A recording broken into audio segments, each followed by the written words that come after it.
गिबियावनो बयखौबो बड' निउस इउटुब चेनेलनि गोदान खौराङाव बरायबाय। नोंथांमोननि थाखाय बे समाव माखासे खौरां लाबोदों। भिडिअखौ जोबजासे नायलांनो दाबाव आरो चेनेलाव गोदानब्ला अन्नानै साबस्क्राइब खालामना बेल आइकनआ अलाव होनानै ला आरो भिडिअखौ लाइक कमेन्ट शेयार खालामनो गुरै खावलायबाय। दानिया फैदो दिनैनि खौराङाव। गिबि खौराङाव दङ गसाइगाव खुंफुंजानाय नैथि बड'लेण्ड मैखुन मेलाया जोबना थांबाय। बिटिआर सोरखारनि बड'लेण्ड मैखुन मिशननि गेजेरजों गसाइगावनि उत्तरपारायाव थानाय गान्धी नगराव खुंफुंजानाय बड'लेण्ड नैथि मैखुन मेलाया जोबनानै थांबाय। बे जोबथा साननि मैखुन मेलायाव गाहाय आलासि महरै बाहागो लायो बिटिआरनि गाहाय मावफुं सोद्रोमा प्रमद बर' बिथाङा आरो बे हाबाफारियाव बाहागो लानानै बिटिआर सोरखारा मानो मैखुन मिशननि थाखाय हाबा मावगासिनो, बेनि गेजेरजों रायजो राजाफ्रा माबायदि रांखान्थियारि मुलाम्फा जागोन बेफोरनि सोमोन्दै गुवारै फोरमायनायजों लोगोसे गासै 400 गावसुंथा आफाद एबा मैखुन आबादारिफोरनो जिगाब हाग्रा मेसिनजों लोगोसे मैखुन आबाद मावनायाव गोनां जानाय माखासे आगजुफोर आरोबाव राङारि अनसुंथाइनि चेकबो राननानै होनायखौ नुनो मोननाय जायो। बड'फा गोजोरथियारि सोलायनाय मावथांखिनि सिङाव दुलाराय बर' फरायसा आफादनि बानजायनायजों दुलाराय आसाम नाङैनो मोनब्रै जनाव खुंजाबाय थानाय नैथि 13 बोसोर सिंनि हौवासा गथ'फोरनि जोलुर बादायलायनाय हाबाफारिनि खामारदैसा मिनि स्टेडियाम लोक्षी बाजार जन ए बाक्सा जनाव चिरां जिल्ला दुलाराय बर' फरायसा आफादनि गेलेगिरि हानजाया बाहागो लायो। बे गेलेनायाव चिरां जिल्लानि गेलेगिरि हानजाया तामुलपुर जिल्ला एबसुनि गेलेगिरि हानजाखौ 8-1 गलाव फेजेननानै दिनैनि जानो गोनां क्वार्टार फाइनाल गेलेनायाव जायगा आवग्रिनो हायो। बे गेलेनायावनो साबसिन गेलेगिरि महरै सायख'जानो हायो चिरां जिल्लानि गेलेगिरि गोमसार बसुमतारिया। बिटिआरआव राजखान्थिनि बार बारदों। दासान्दि राजखान्थि दोलोफ्रा गावबागाव दोलोनि गोहो बोलोखौ दिन्थिदों। बिपिएफनि थाखाय गाज्रि खौरां। बिपिएफ आरो जिएसपि दोलोनिफ्राय सा 150नि बांसिन भटारफ्रा इउपिपिएल दोलोआव जइन जाफैदों। गसाइगाव बिपिएफ आरो जिएसपि दोलोनिफ्राय गासै सा 150 सोद्रोमाफ्रा इउपिपिएल दोलोआव जइन जाफैदों। फैगौ लकसभा बिसायख'थिखौ नोजोर लाखिनानै बिसायख'थिनि बारहावाया गसाइगावआव बारहांदोंसै। बे लकसभा बिसायख'थिखौ नोजोर लाखिनानैनो गसाइगाव महकुमानि एबा 4 नं जमदुवार बियाबनि सिङाव थानाय श्रामपुर गामियाव बिपिएफ आरो जिएसपि दोलोनिफ्राय गासै सा 150 सोद्रोमाफ्रा इउपिपिएल दोलोआव जइन जाफैदों। बे जइन जाफैनाय सोद्रोमाफोरखौ इउपिपिएल दोलोनि सासे नेहाथारि समना नार्जारि, गसाइगाव जिल्ला इउपिपिएल दोलोनि लोगो आफादगिरि लक्ष्मण नार्जारि, जमदुवार बियाबनि टिसिएलसिसिनि भाइस चेयारमेन नितुन्जय बसुमतारि बिथांमोना बाहागो लानानै बरायनानै लानायखौ नुनो मोननाय जायो। आरो बे हाबाफारिनि गेजेरजोंनो थांनाय 17 बोसोराव बे ओनसोलाव बिपिएफ सोरखारा जेबो खामानि मावैनि थाखायनो बेबायदि गोग्लैसोनानै दङ। दिनै इउपिपिएल सोरखारा बेफोर गोग्लैसोनाय ओनसोलफोरखौ फोजौखांनो हाबा मावगासिनो लानायखौ नुनानैनो रायजो राजाफ्रा इउपिपिएल दोलोखौ मोजां मोननानै जइन जाफैदों। मख'नो गोनांदि एबिएमसिनि बारग' आफादगिरि आशराफुल इस्लामआ इउपिपिएल दोलोआव जइनिं जाबाय। क'क्राझाराव मैया जइनिं जायो एबिएमसिनि बारग' आफादगिरिया। बिथांखौ बिटिआरनि गाहाय मावफुं सोद्रोमा थामहिनबा इउपिपिएलनि आफादगिरि प्रमद बर'आ इउपिपिएल दोलोआव बरायना लायो। सासे खौरांगिरिखौ गिथावना देहायारि गाग्लोबदों। बे जाथाया आसामावनो जादों। मोनसे खौरां बिजोंनि रादाब बुथुमगिरिखौ माखासे लाइमोनफ्रा गाज्रि रोखोमै गाग्लोबदों। बे जाथाया खौरां बिजों आरो समाजारि बिजोङाव भाइरेल जादों। मख'नो गोनांदि अखं आसामनि शिबसागर जिल्लानि डिमुआव सन्जय मुंनि पर्टेल खौरांगिरिखौ माखासे सुबुंफ्रा गिख्रंथावै गाग्लोबनाय जाथाया बयनिबो आखाइ आरो ससियेल मिडियायाव गोसारनायखौ नुनो मोन्दों।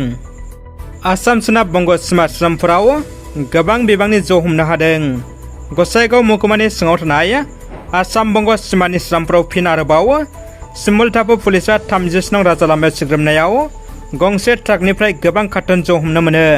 मोनथिनाय बायदिब्ला पुलिसा गारिखौ लाखिनो इसारा होब्लाबो गोब्राब सिब्रानानै गारिजों खारग'नो नाजायो गारि सालायग्राया।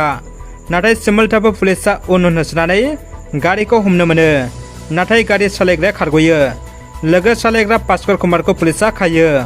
हमजानाय ट्राकनि नम्बरा जाबाय BR06G6340। हमनाय जौनि बेसेनखौ गोबां लाख रांनि जागोन होननानै पुलिसा खौराङाव मिथिहोदों। बिटिसि सेक्रेटारियेटआव आसामनि मन्त्रि अशोक सिंघालआ रिभिउ मेल खुंदों।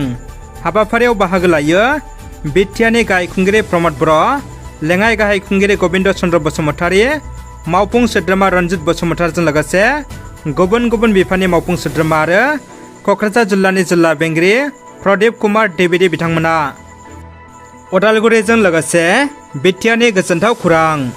उदालगुरिनि बिदांस्रि बर'आ आसामनि 17 बोसोरनि जोलुर हानजायाव गेलेनो थियारि जाबाय। गेलेगिरि जानानैबो गावजों लोगोसे हारि हादरनि देरहासार जानो हायो।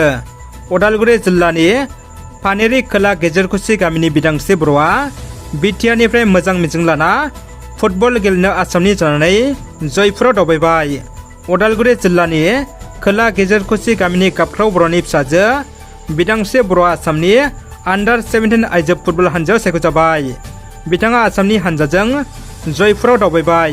मख'नो गोनांदि फैगौ 7 अक्ट'बर खालारनिफ्राय जयपुराव जानो गोनां नेशनेल फुटबल कम्पिटिशनाव बाहागो लाहैगोन। ओनसोलनि गाज्रि गेना खान्थिखौ हानायमानि फोसाबलांनाय हाबा मावनायनि थाखाय राजकर आउटपस्टनि आइसि अभिजित बराली आरो हमगार्ड मानास जयति महन्तखौ गफुर बर' पर्टेल एस'सियेसननिफ्राय बरायदों। खलायगाव जथाय गथ'सा जौगाखां बिथांखियाव मोननांगौ मोन्थाइखौ दाबिनानै गोख्रोङै सोमावसारदों अंगनाबादि मावफारिया हेफाजाबगिरिफ्रा। मैया दुलाराय आसामजों लोगोसे उदालगुरि जिल्लानि खलायगावआव जथाय गथ'सा जौगाखां बिथांखिनि मोनदाइन सार्कलनि अंगनाबादि मावफारिया हेफाजाबगिरिफ्रा गोख्रों सोमावसारो। सोमावसारगिरिफ्रा फुंनि 10 रिंगानिफ्राय सानजौफुनि 12 रिंगासिम गावसोरनि मोननांगौ मोन्थाइखौ होनांगौनि दाबिजों गोख्रों सोमावसारदों। बिजनियाव हाग्रानि मैदेरनि उदखार।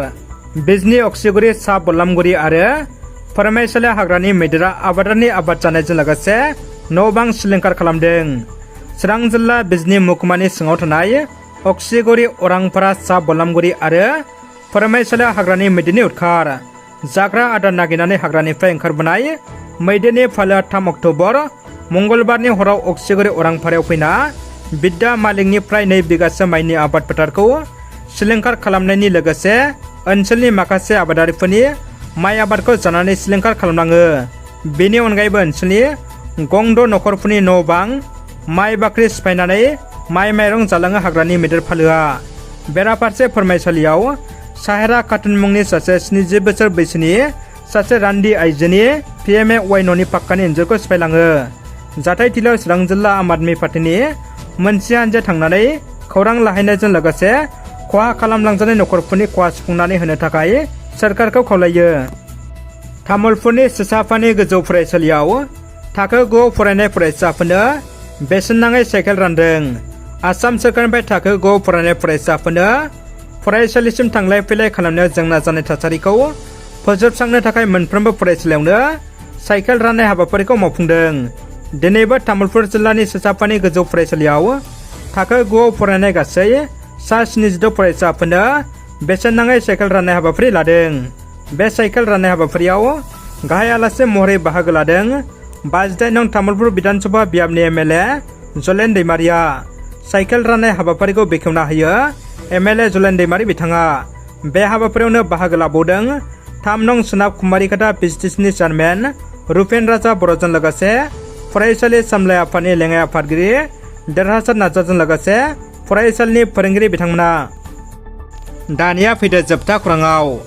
बर' हारिनि थरसे अलंबार जोलुरनि जोहोलाव गोगोमसार गयारीखौ रायजो राजाफ्रा गाजा गोमजायै बरायदों। नेपाल हादराव खुंजानाय साब आन्डार 19 फाइनालाव भारत हादरखौ देरहासार खालामनायाव बिथाङा मैखोमै बिहोमा जगायदों। क'क्राझारनि मलानदुबि गामिनि रायजो राजाफ्रा दोलै नोगोरै गोगोमसार गयारीखौ बरायदों। साब चेम्पियनशिपआव बांसिन गल होनानै बान्था मोननाय गोगोमसार गयारीखौ रंजा बाजा बरायदों। भारतनि जोलुर हानजानि आन्डार 19नि गेलेगिरि गोगोमसार गयारीखौ गावनि आंगो गामि क'क्राझार मलानदुबियाव दुंब्रुरै बरायदों।